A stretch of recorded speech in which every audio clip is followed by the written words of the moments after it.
देर रात एक दुकानदार अपनी दुकान बंद कर ही रहा होता है कि इतने में कुत्ता आता है। कुत्ते के मुंह में एक कागज का टुकड़ा होता है। दुकानदार उस कागज के टुकड़े को खोलकर देखता है, उसमें कुछ पैसे और सामान की लिस्ट होती है।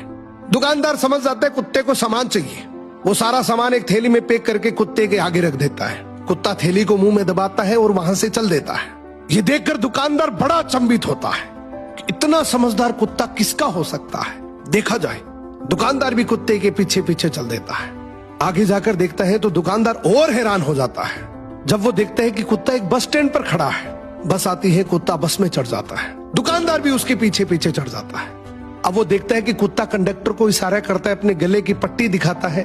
पट्टी में भी एक कागज का टुकड़ा होता है, उसमें पैसे और कुत्ते के स्टॉप का एड्रेस होता है।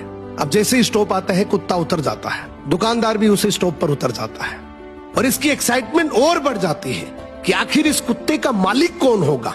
इतना समझदार, इतना वेल ट्रेन्ड कुत्ता आखिर किसका है। अब कुत्ता आगे चल रहा है, दुकानदार भी उसके पीछे पीछे चल रहा है। थोड़ी दूर जाने पर कुत्ता एक घर के आगे जाकर रुकता है तो दुकानदार समझ जाता है कि यही इसका घर है। खूब देर तक कुत्ता दरवाजे की बेल बजाता है।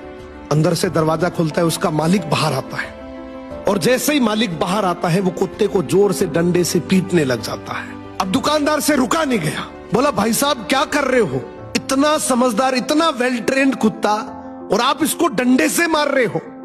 तो वो मालिक बड़े गुस्से में बोला, काहे का समझदार, बाहर गया था तो चाबी नहीं लेकर जा सकता था, घंटी बजा बजाकर मेरी नींद खराब कर दी। इस कहानी का मोरल यह है कि दुनिया की अपेक्षाओं पे खरा उतरने की कोशिश कभी मत करना, क्योंकि दुनिया को आपकी अपेक्षाओं का कोई अंत नहीं है। तुम अगर अपनी नजरों में सही और किसी और की नजरों में बुरे हो तो बोल दो उन्हें कि अपनी नजरों का इलाज करवाओ।